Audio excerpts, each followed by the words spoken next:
Во објектот каде што е студентскиот дом во Битола, се наоѓала турска воена болница. Била изградена во 1885 година во времето на валијата Ахмет Ејуп Паша. Во ова болница работеле исклучиво странци и лекари кои го стекнале своето образование во странство. Најголемиот дел од вработените биле грци, евреи и италијанци. Интересно е да се спомене дека во оваа болница се вршела и вакцинација против сипаници, кои биле особено честа појава во Битола. Во 1908 година оваа болница го добила првиот рентген апарат. После Првата светска војна тука повторно била сместена воена болница, која ја користела српската војска се до 1941 година. По ослободувањето, во 1949 година, оваа болница прераснала во специјалистичка болница за болни од туберкулоза. Со формирањето на Универзитетот СВ Климент Охридски во Битола било решено комплексот на големата воена болница да се пренамени за сместување и исхрана на студенти. Во 1980 година објектот станал студентскиот дом Кочорацин и како таков се користи и ден денес. Сиропиталиштето СВ Никола Богдај се наоѓало во близина на Црн мост, во објект кој бил некогашна беговска куќа. Пред да стане сиропиталиште, во 1935 година, објектот работел како интернат за средношколци. За време на Втората светска војна се користел како дел од бугарскиот затвор и заради оваа дејност бил срушен по ослободувањето. Со сиропиталиштето управувал светиот владика Николај Велимировиќ. Преку настаните што се опишани во книгата избрани записи и кореспонденција на игуменот Ана Аџиќ, владиката Николај бил познат по својата добрина и бил омилена личност кај децата и посиромашните. Тој го купил овој објект и заедно со изворот на светата вода, кој се наоѓал во дворот, го уредил просторот како место каде ќе се хранат и чуваат сиромашните деца од Битола. Сиропиталиштето било посветено на СВ Никола и свечено се отворило на 1 декември 1935 година. Владиката Николај ја назначил Надежда Аџиќ за управител, која подоцна станала калуѓерка Ана и игумен на манастирот Враđевшница. Надежда Аџиќ потекнувала од познато белградско семејство.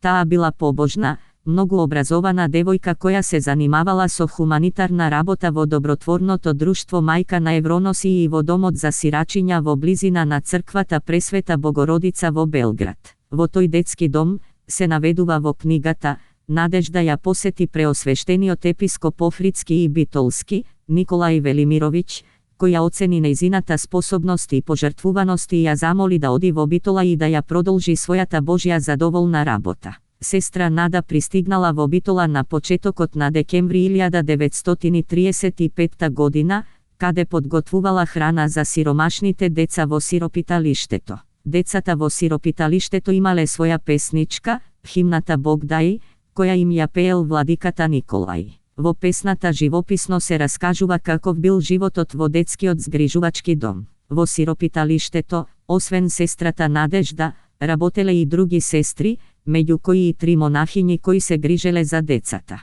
Децата останувале во него во текот на денот додека не биле на училиште, а помалите деца најголемиот дел од денот го поминувале тука. Едно од децата кои пораснале во сиропиталиштето Богдај било и Лазар Колишевски, познатиот македонски комунист и некогашен премиер. За децата, домот обезбедувал 2 оброка, појадок и ручек. До крајот на 1935 година, за само 1 месец, во домот имало 20 деца. Со почетокот на Втората светска војна, владиката Николај и сестрата Аџиќ се вратиле во Србија и престанало да работи сиропиталиштето Богдај. Некогашната Народна банка на Битола е објект кој што се наоѓа покрај реката Драгор на булеварот 1 мај број 35. Градбата посебно се истакнува благодарение на нејзиниот карактеристичен архитектонски стил, кој представува комбинација на неокласицизам и академизам. Објектот бил проектиран во 1930 година, а изграден во 1932 година. Од 2006 година објектот работи како бугарски конзулат. Пионерскиот дом Трајче Магловски бил културно-образовен центар кој бил формиран во повоените години. Градот Битола го формирал пионерскиот дом со цел да ги образува, воспитува, социјализира и воздигнува креативните способности на децата во нивото слободно време. Него го посетувале многу ученици пионери кои членувале во разни образовни секции, музички групи и спортски тимови. Најдобрите членови се испраќале на разни надпревари на републичко и сојузно ниво, а тие често се враќале со високи пласмани. Тука се учеле првите ноти, англиски зборови, сообраќајни знаци, спортски игри и се откривала магијата на црно-белата фотографија. Првиот пионерски дом бил сместен позади стариот театар, во близина на основното училиште. Гоце Делчев. Секциите и забавните активности за учениците се преместија во новиот пионерски центар на улица Рузвелтова, кој сега е објект во сопственост на евреиската заедница во Скопје. Трајче Магловски бил партизански курир и учесник во НОП по потекло од село Смилево. Бил ученик во Битолската гимназија. Во една негова мисија тој бил пресретнат од Перо Пачата, македонец соработник на бугарската фашистичка војска во село Лавци и застрелан. Зграда на српскиот конзулат е архитектонска знаменитост во градот Битола. Се наоѓа на улицата Свети Кирил и Методи и број 18, оваа зграда е од 19-тиот век. Објектот се состои од подрум, приземје и кат. Неокласичните фасади се поделени со пиластри, корнизи и симетрично поставени прозорски отвори. Хотелот Солун е една од најспецифичните градби во градот Битола. Објектот бил изграден од трудот, решителноста и солидарноста на тројца браќа.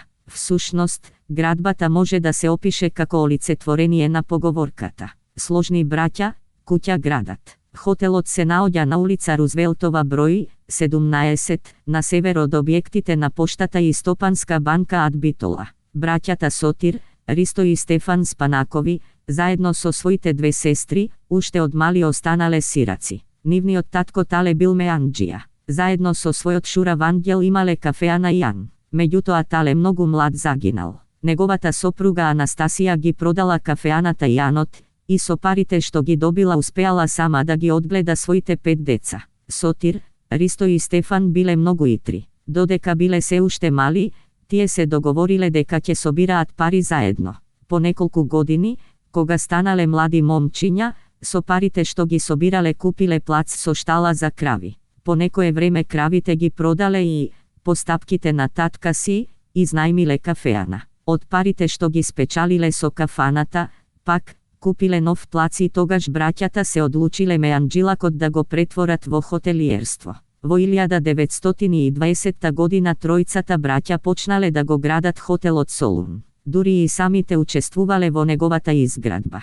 Хотелот имал површина од 1127 метри квадратни, со двор од 320 метри квадратни. По изградбата, тројцата газди повторно седнале заедно и направиле строга поделба на трудот. Најстариот, Сотир, бил задолжен за економијата на придружните имоти и дејности. Ристо бил обврзан за работата на хотелот и за трговијата. Додека пак, Стефан, за односот со гостите и со муштериите. Во хотелиерството браќата ги ангажирале и своите сопруги, кои се занимавале со чистење, готвење и перење во хотелот. Во 30-тите години Солун станал луксузен хотел. Работел според европски стандарди и имал богата вонпансионска услуга. Хотелот станал омилено место на балканските богаташи. Браќата имале вработено и пајтонџија, а во 1936 година хотелот добил и службена Форд лимузина. Во 1939 година,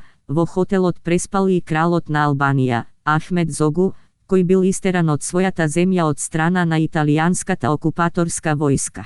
По Втората светска војна објектот бил национализиран. Денес не е познато дали објектот е заштитен или не. Некогашниот хотел Солун моментално е објект во чие приземје се сместени неколку дуќани, а неговиот кат се издава како деловен простор со канцеларии.